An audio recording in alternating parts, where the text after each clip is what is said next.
So I know people don't have long long, what you say, they got 30-second and 60-second you know, times to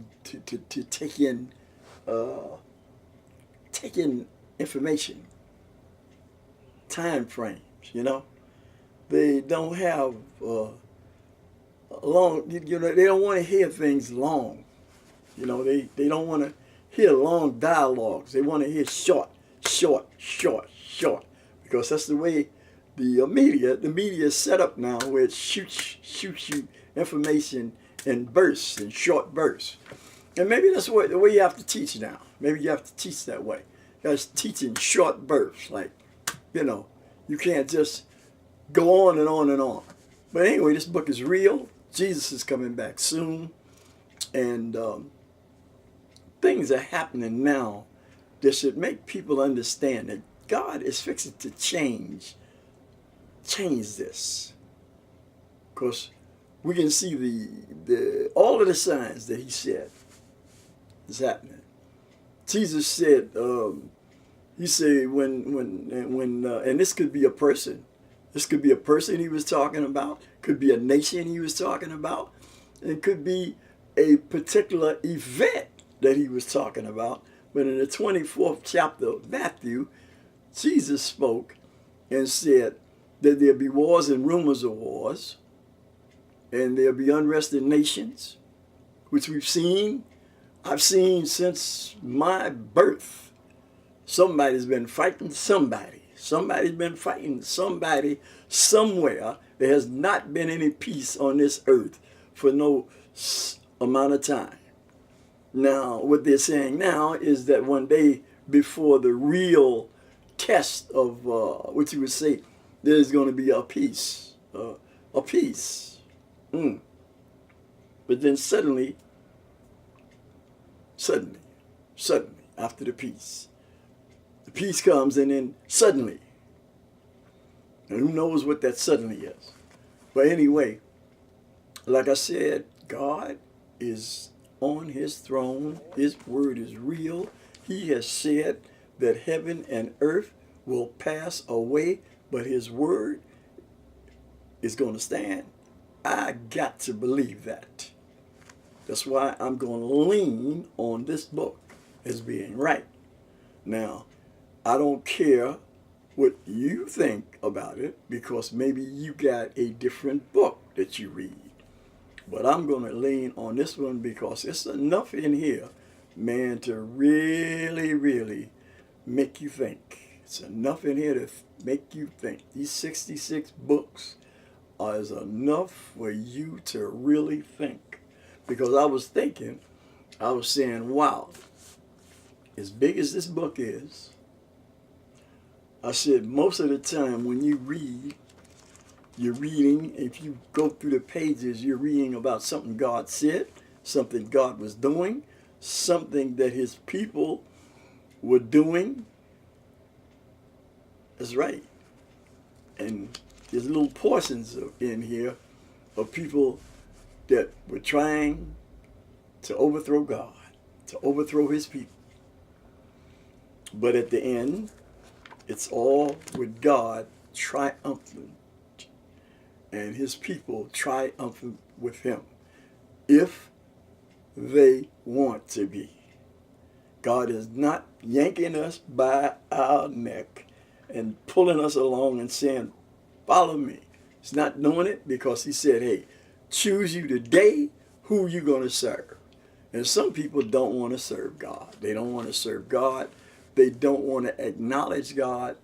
They don't want to acknowledge our great, the God of Abraham, Isaac, and Jacob, Yahweh, in the name of Yeshua. That's what I call him.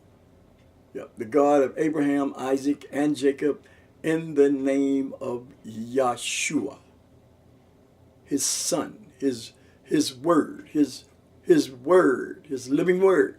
They made flesh. It could be, I don't think it'd be no more simple than that. because he sent his word to redeem mankind. Now he sent it first to redeem the Hebrews, the Israelites, the tribes of Judah, and Abraham's seed. But they did not take to it as much as they should have. Lord have mercy. I bet you they had that to do again instead of going through what they're going through now. I believe they would do that now, but they didn't then. And also that there was a stumbling block there when Brother Saul was out there beating them up because of them beginning to accept that. And he beat up a lot of them. But God said, hey, listen, Paul, I'm going to make you work for me now. I'm going to put you out there and make you teach the Gentiles. And I'm going to open the door for the Gentiles. You're going to be the teacher to the Gentiles, and you're going to preach them the gospel. Wow. Boy, and they had some really wild ideas back there, the Gentile. Because, hey, a Gentile is a Gentile, and an Israelite is an Israelite. You know, listen, God knows who the people are in this book. You know, the history of this book is greater than any other book written. I'm sorry. You're not going to find another book better than this one. Now, if you do, please show it to me. Please show it to me. Or explain it to me and let me know a book more worthy of reading than this one. Okay?